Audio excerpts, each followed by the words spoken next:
Well, we started in 1966. We're the oldest club in the country, and that has all been driven by volunteers.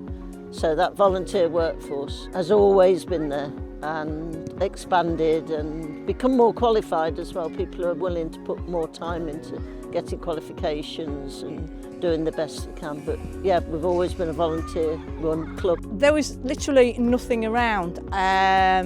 No girls' teams. I didn't even know about any women's teams in Leicester.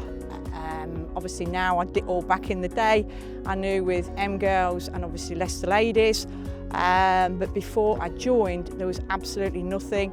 For me personally, I played for my junior team, which was scrapped off Valley in Netherall. And then into secondary school, there was nothing at all for girls.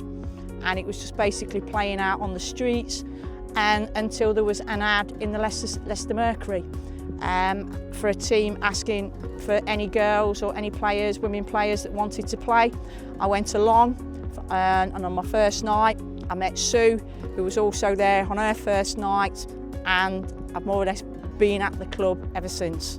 Well, there was nothing, and not only nothing, you were actively got at for trying to play football, especially at schools. You know, I was in so much trouble for kicking a ball that I was supposed to be playing hockey with or something. So yeah, it was all very negative, but a few people around that respected what you were trying to do. The numbers and the changes have been excellent. Now we've got under sixes playing all the way up to seniors, proper pathway through, and pathways for coaches, referees, which there never was before. It's been a big part of my life, and still is a big part of my life. I love coming down here on a Thursday night coaching, especially the little ones, and I love doing the camps like we've got down here today.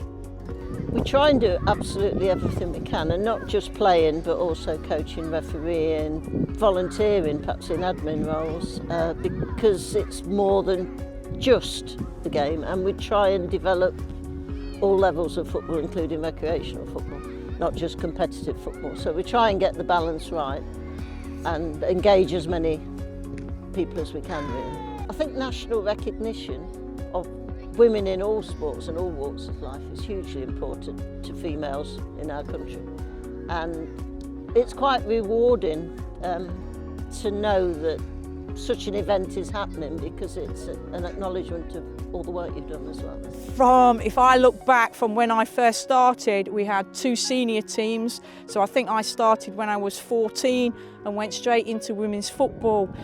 And now if you come down here for the first time, you've got 6-year-olds playing, all the way up to seniors.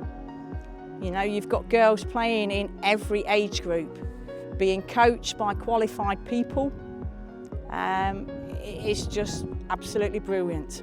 Well, hopefully we'll have the new 3G, hopefully for the start of next season, and to have our own ground, which will be absolutely brilliant for the girls that are already here, for the club, and hopefully for the girls that come in future years. First of all, don't be afraid to step over the line. Don't think it's something that isn't accessible to you. Get down to a club somewhere and just talk to somebody, because all the clubs will invite you to be part of them in some way, and you'll never look back.